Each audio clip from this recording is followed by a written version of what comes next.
Bakit sinabi ni Rebecca, sinungaling ka, Tita Aurora? Sabi mo wala akong anak, pero meron pala. Akala ko, ikaw ang pagkakatiwalaan ko sa lahat ng bagay. Hindi pala ikaw pala ang traidor sa buhay ko dahil sinira mo ang pamilya ko. Ano ba nagawa ko sa'yo? Bakit mo ginawa sa akin ng mga ganong bagay? Anong kasalanan ko? Aurora, Rebecca, wala kang kasalanan. Ako ang may mali. Ako ang nakagawa sa'yo. Patawarin mo ko. Nagawa ko lang naman yun dahil mahal na mahal kita. Ayoko nasaktan ka ng kahit sino lang kaya ako nagawa yun. Pero intindihin mo rin ako, tita mo ko. Gagawin ko ang lahat para sa'yo. Rebecca, Tita Aurora, hindi pagmamahal ang tawag dun. Pagiging makasarili yun. Bakit mo nilayo sa akin ang taong minamahal ko? Bakit mo pinaampon yung mga anak ko at nagsinungaling ka pa sa akin?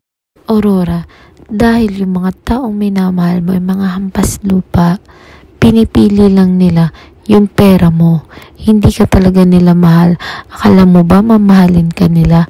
Alam kasi nilang palasyos ka, may mamanahin ka, kaya pilit silang sumisiksik sa'yo.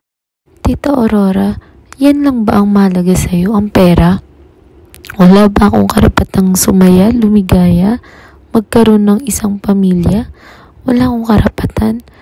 Bakit ganun? Napaka-selfish mo. Hindi mo ko naiintindihan. Ang mga tao ngayon, pera lang ang hangad sa atin dahil palasyos ka. Iniingatan lang kita. Rebecca, yun ba yung pag-iingat mo, Tita Aurora? Kasi para sa akin, hindi yun pag-iingat o hindi mo rin matatawag na pagmamahal yun. Dahil pagiging makasarili yun, sarili mo lang ang iniisip mo, ang kapakanan ng sarili mo, ang kayamanan. Hindi mo na nga alam ang salitang pagmamahal. Aurora, Rebecca, sumasobra ka na. Tumigil ka na. Kung hindi, masasaktan ka sa akin.